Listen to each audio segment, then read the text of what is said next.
Hello friends, இன்றைக்கி ரொம்பவே ஒரு ஹெல்தியான டேஸ்டியான வெயிட் லாஸ் பண்ணும்போது நல்ல ஒரு எஃபெக்டிவான ஒரு ரெசிபி தான் பார்க்க போகிறோம்.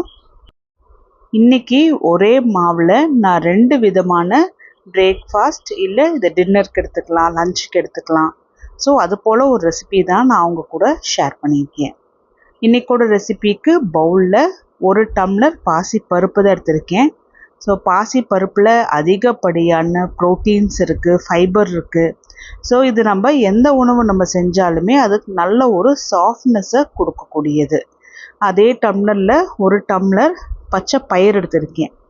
பச்சை பயிரில் அதிகப்படியான ப்ரோட்டீன்ஸ், ஃபைபர்ஸ், விட்டமின்ஸ், மினரல்ஸ்லாம் இருக்கும். வெயிட் லாஸ் பண்ணும்போது பச்சை பயிரெல்லாம் சார்ந்த உணவுகள் அது போல் ஒரு வாரத்தில் 1 தடவை 2 தடவை எடுத்துகிட்டு வரும்போது வயிறு நல்ல ஒரு ஃபில்லிங்காக இருக்கும். அவ்வளோ சீக்கிரம் பசிக்காது. ஒரு மத்தியானம் சாப்பிட்டாவே நைட்டுக்கு நம்ம சாப்பிட வேண்டாம் அப்படின்னு தோணும். அந்தளவுக்கு நல்ல ஃபில்லிங்காக இருக்கும். ஸோ 2லேருந்து 3 முறை இதை நல்லா கழுவிட்டு ஒரு 5 மணி நேரம் நான் ஊற வச்சுருக்கேன். இதை தண்ணியிலேருந்து வடித்து எடுத்துகிட்டு மிக்ஸி ஜாருக்கு ட்ரான்ஸ்ஃபர் பண்ணிவிட்டு இதில் தேவையான அளவுக்கு கல்லுப்பும் தண்ணியும் சேர்த்தி நல்லா நைஸாக அரைச்சி எடுத்துகிட்டு வந்துடணும். நம்ம பச்சை பயிரும் பாசி பருப்பு மட்டும்தான் போட்டு அரைச்சிருக்கோம். இந்த மாவை புளிக்க வைக்கணுங்கிற அவசியம் கிடையாது, சோடா எதுவும் சேர்த்தணுங்கிற அவசியம் கிடையாது. இன்ஸ்டண்ட்டாக இட்லி, தோசை, குழிப்பணியாரம் எது வேணாலும் செய்யலாம். இன்றைக்கி நான் உங்களுக்கு 2 விதமான டிஷ்ஷு தான் செஞ்சு காமிச்சிருக்கேன். இந்த மாவில் நான் 2 பூண்டை துருவி சேர்த்திருக்கேன், சின்ன துண்டு இஞ்சியும் துருவி சேர்த்திருக்கேன். சின்ன சின்னதாக கட் பண்ணின 2 பச்சை மிளகா, மல்லி இலை, கருவேப்பிலை, சின்ன சின்னதாக கட் பண்ணின ஒரு நார்மல் சைஸ் வெங்காயம். ஸோ இந்த இன்க்ரீடியன்ட்ஸ் எல்லாமே மாவோட சேர்த்தி நல்லா முழுமையாக கலந்துக்கணும். நம்ம தோசை போடுறதா இருந்தாலும் சரி, இட்லி போடுறதா இருந்தாலும் சரி, மாவோட கன்சிஸ்டன்சி தான் ரொம்ப முக்கியம். மாவு ரொம்ப கெட்டியாகவும் இல்லாமல் ரொம்ப தண்ணியாகவும் இல்லாத கன்சிஸ்டன்சியில் தான் நான் வச்சுருக்கேன். இதுக்கு ஒரு டிஃப்ரெண்ட்டான சைட் டிஷ் ரெடி பண்ணிடலாம். கடாய் கொஞ்சமாக சூடான உடனே 1 டேபிள் ஸ்பூன் கடலெண்ணெய் ஊற்றி இதில் 1 டீஸ்பூன் கருப்புளுந்து, 2 வரமிளகா, இது 2மே நல்லா வதக்கின உடனே ஒரு 2 இன்ச் அளவுக்கு இஞ்சியை நான் தோலை உடிச்சிட்டு சின்ன சின்னதாக கட் பண்ணியிருக்கேன். இதை அப்பப்போ நல்லா கலந்துட்டு இஞ்சியை இந்த எண்ணெயில் நல்லா வதக்கினது போல் எடுக்கணும். அப்போ தான் ரொம்ப காரம் தட்டாமல் இருக்கும். ஸோ இந்த இஞ்சி சாப்பிட்றதுனால நம்மளோட டைஜஷனை இது இம்ப்ரூவ் பண்ணும். இன்றைக்கி நான் இஞ்சி சட்னி தான் ரெடி பண்ணுறேன். இது கூட சின்ன நெல்லிக்காய் சைஸ் புளியும் சேர்த்தி புளியும் இதோடவே நல்ல மிதமான சூட்டில் வச்சே தான் நல்லா வதக்கி எடுத்துக்கிறேன். இதில் ஒரு சின்ன துண்டு தேங்காவையும் சின்ன சின்னதாக கட் பண்ணி போட்டு மிதமான சூட்லேயே நல்லா வதக்கி எடுத்துட்டு சூடு ஆறின உடனே மிக்ஸி ஜாருக்கு ட்ரான்ஸ்ஃபர் பண்ணிவிட்டு இதில் தேவையான அளவுக்கு கல்லுப்பு, 1 டீஸ்பூன் நான் கரும்பு சர்க்கரை சேர்க்குறேன். கரும்பு சர்க்கரைக்கு பதிலாக ஒரு சின்ன துண்டு வெல்லம் கூட சேர்த்தி நல்லா நைஸாக அரைச்சிட்டு அதுக்கப்புறமா நான் கொஞ்சமாக தண்ணி சேர்த்தி அரைச்சிருக்கேன். ரொம்ப தண்ணியாட்ட வைக்கல, கொஞ்சம் கெட்டியாக தான் வச்சுருக்கேன்.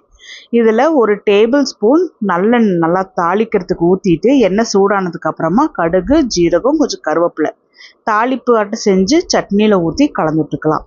அவ்வளோதான், ரொம்ப டேஸ்டியாக இருக்கும் இந்த இஞ்சி சட்னி. ட்ரை பண்ணி பாருங்கள். இன்றைக்கி நம்ம செய்கிற இந்த பச்சை பயிறு தோசைக்காக இருக்கட்டும், குழிப்பணியாரத்துக்காக இருக்கட்டும், இது நல்ல ஒரு காம்பினேஷனாக இருக்கும். ஸோ சட்னி செய்கிற வரைக்கும் மட்டும்தான் நான் இந்த மாவை ரெஸ்ட் பண்ணியிருக்கேன். இந்த மாவை நான் புளிக்க வைக்கல. மாவோட பதம் இது போல் தான் இருக்கணும். தோசை தவா கொஞ்சமாக சூடானதுக்கு அப்புறமா நான் 1.5 குழிக்கரண்டி அளவுக்கு மாவு எடுத்து நான் ஒரு தோசை நல்லா முழுசாக சேர்த்திக்கிறேன். இப்போ நம்ம கூட சேர்ந்து இந்த ப்ரோட்டீன் உள்ள உணவுகள் ரெகுலராக சாப்பிட்டுட்டு வரவங்களுக்கு இந்த தோசை 1 சாப்பிட்டாவே நல்ல ஸ்டொமக் ஃபில்லிங்காக இருக்கும். 2 கூட சாப்பிட்றதுக்கு முடியாது, அந்தளவுக்கு இது நல்லா ஹெவியாக இருக்கும். இதே இதுதான் நான் பிகினர், ஃபஸ்ட் டைம் நான் செய்கிறேன் அப்படின்னா அவங்களுக்கு கொஞ்சம் பசி ஜாஸ்தியாக இருக்கும். ஸோ இது போல் ஒரு 1.5 தோசை மாதிரி சாப்பிட்டாவே நல்ல ஃபில்லிங்காக இருக்கும். ஏன்னா கொஞ்சம் லேட் ஆகும் ஸ்டொமக் நல்லா ஃபில்லிங்காக இருக்குது அப்படிங்கிற நம்மளுக்கு ஃபீல் பண்ணுறதுக்கு. அதனால் முடிஞ்ச அளவுக்கு 1 தோசை இல்லை 1.5 தோசை சாப்பிடுங்க. அப்போ தான் நம்மளுக்கு ஒரு 5-10 மினிட்ஸ் கழித்து ரொம்பவே ஹெவியாக இருக்கிற மாதிரி இருக்காது. ஸோ ஒரு வேளைக்கு நான் இது ஒரே ஒரு தோசை மட்டும் எடுத்துக்கிறேன். இஞ்சி சட்னியோட நான் சாப்பிட போகிறேன். ரொம்ப டேஸ்டியாக இருந்தது இந்த இஞ்சி சட்னி இந்த பச்சைப்பயிர் காம்பினேஷனுக்கு. இந்த தோசையை நான் உங்களுக்கு பிச்சு காமிக்கிறேன் பாருங்கள், எவ்வளோ நல்லா வெந்திருக்குன்னு. நல்லா பர்ஃபெக்டாகவும் இருக்குது, ரொம்ப மொறுமொறுப்பாகவும் இருக்காது, மீடியமாக இருக்கும். இதே மாவில் நான் நைட்டுக்கு குழிப்பணியாரம் தான் ரெடி பண்ணேன். ஸோ குழிப்பணியார கடாய் கொஞ்சமாக சூடானதுக்கு அப்புறமா நான் கொஞ்சமாக எண்ணெய் ஊற்றிட்டு ஒவ்வொரு குழிக்குழியுமே இந்த மாவை தான் நான் ஊற்றிக்கிறேன். இந்த மாவை வேக வைக்கிறது பொறுத்த வரைக்கும் மிதமான சூட்டில் தான் வேக வைக்கணும். மீடியம் டு ஹை ஃப்ளேமோ இல்லை ஃப்ளேமோ ஆனில் வச்சோ வேக வைக்கக்கூடாது. ஸோ கொஞ்சம் டைம் ஆகும். குழிப்பணியாரத்தில் மேலேயுமே மாவு நல்லா இது போல் வெந்திருக்கணும். அதாவது நம்ம திருப்பி விடும்போது மாவு கீழே கொட்டக்கூடாது, அந்த கன்சிஸ்டன்சிக்கு நல்லா வெந்திருக்கணும். இப்போ மறுபக்கமும் நல்லா வேக வச்சு விட்டுடலாம். இப்போ பாருங்கள், 2 பக்கமும் குழிப்பணியாரம் நல்லா வெந்து வந்திருக்கு. ஸோ உள்ளேயுமே நல்லா வெந்திருக்கும்.